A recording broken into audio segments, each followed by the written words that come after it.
Hello student, ये एक interested question है, एक्सट्रैक्शन ऑफ मेटल से ही संबंधित है, जिसमें हम लोग यूज करेंगे बेसिकली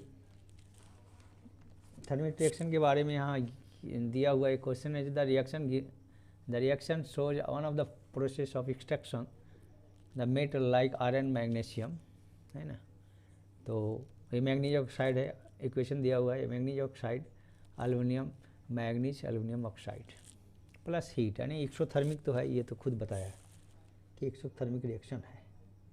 तो ये जो मैग्नीज या लिक्विड या मोल्टेन स्टेट, मतलब ये सब कमाल है एक्सोथर्मिक का। तो यहाँ पे एक चीज़ टर्म है थर्मिक रिएक्शन किसी को कहते हैं। तो हम लोग रेलवे ट्रैक को देखे होंगे कि वो बीच में जो गैपिंग होता है एक रेल के बाद दूसरे रेल के, उसको ज्वाइंट किया जाता है, वेल्डिंग जिसको हम लोग समझते हैं। लेकिन एक्चुअली वहाँ होता क्या है कि एल्युमिनियम का यूज किया जाता है और आयरन के ऑक्साइड के साथ। तो आयरन और एल्युमिनियम मिल के वहाँ evolution of heat, maximum heat, larger amount of heat produce होता है और वो गलता है। तो बेसिकली अगर हम लोग ये थर्मिक रिएक्शन के बारे में, अगर एल्युमिनियम का, ये भी इम्पोर्टेंट हो जाता है इसके साथ कि फेरस Fe2O3 मतलब iron oxide plus aluminium Al2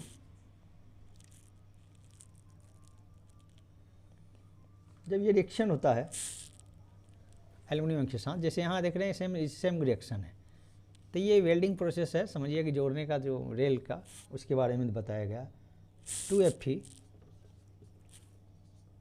plus Al2O3 और जो यहाँ पे आपने देखा हीट।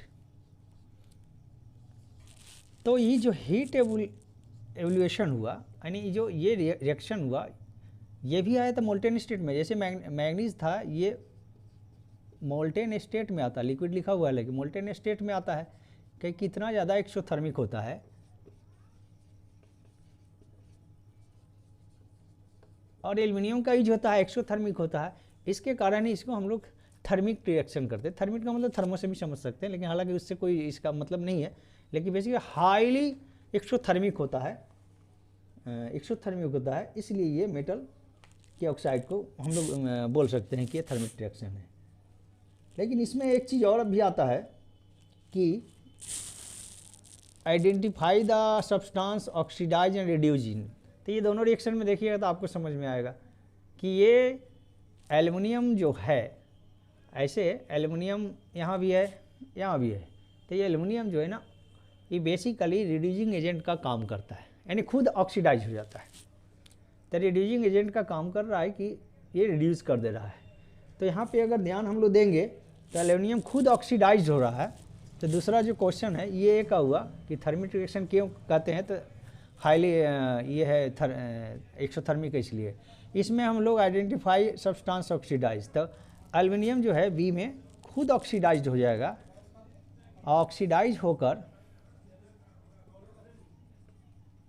जैसे एल्युमिनियम यहाँ पे देखिए तो एल्युमिनियम का ऑक्साइड बना लेगा Al2O3, और मैग्नीज या ये आयरन ऑक्साइड जो है ना, उसको रिड्यूस कर देगा। रिड्यूस करके मेल्टेन, मतलब ये मेटल का जो ऑक्साइड है, चाहे दोनों में हम इसलिए कॉमनली मेटल ऑक्साइड लिख रहे हैं, मेटल ऑक्साइड को ये रिड्यूस कर कर टू फॉर मेटल। अब वो जो मेटल होगा, अब ये मेटल को आप चाहे Mn मैग्नीज मानिए चाहे आयरन मानिए, ये जो रहेगा मोल्टेन स्टेट में रहेगा। ओके ऊपर। तो यहाँ पे एक चीज़ और भी आता है, हाँ, तो जैसा कि एल्युमिनियम ऑक्सीडाइज होकर एल्युमिनियम ऑक्साइड बन जाता है। तो बेसिकली ये रिड्यूसिंग, बेसिकली ये जो अभी हम लोग पढ़ेंगे एल्युमिनियम क्या है ना, रिड्यूसिंग एजेंट के जैसा इस रिएक्शन में काम किया था। मेटल ऑक्साइड को रिड्यूस करके मेटल खुद अपने मेटल मोल्टेन स्टेट में आ गया। वो या तो मैग्नीज ऑक्साइड था या फेरिक ऑक्साइड था, ये दोनों यानी आयरन का ऑक्साइड था, Mn या Fe में आ गया। तो ये जो ऑक्सीडेशन, ये दूसरा जो क्वेश्चन है आपका सेकंड नंबर का, ऑक्सीडाइज की substance oxidise and reduce in the above reaction. तो समझ में आएगा कि ऑक्सीडाइज कौन हुआ, रिड्यूस कौन हुआ।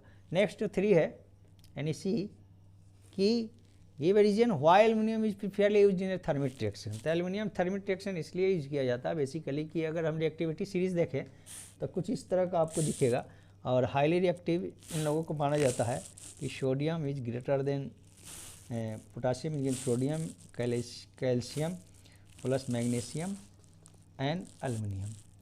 तो यहाँ तक के जो एलिमेंट है ना हाईली रिएक्टिव माना जाता है, उसके बाद धीरे धीरे रिएक्टिविटी घटता है। तो चूँकि हाईली रिएक्टिव है तो और एक अच्छा रिड्यूसिंग एजेंट भी है, तो कारण आप अपने से लिख सकते हैं हाईली रिएक्टिव, हाईली रिएक्टिव भी है नंबर एक। दूसरा आप समझिए रिड्यूसिंग एजेंट भी है, रिड्यूसिंग एजेंट। तो इस प्रॉपर्टीज़ के कारण इसको थर्मिक, और ये एक्सोथर्मिक ज़्यादा हीट इवॉल्व करता है क्योंकि लार्ज अमाउंट ऑफ हीट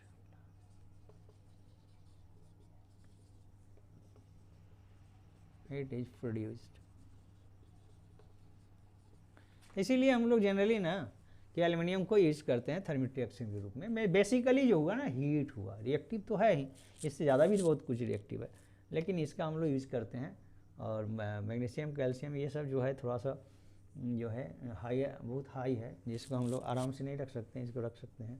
ये सब जैसे जानते हैं किरोसिन ऑयल में रखा जाता है, ये ज़्यादा रिएक्टिव है तो तुरंत एयर के संपर्क में आने से इसमें आग भी लगेगी। तो बाकी हम लोग रिएक्टिविटी सीरीज कभी और देखेंगे, ये क्वेश्चन को आप समझिएगा। Thank you.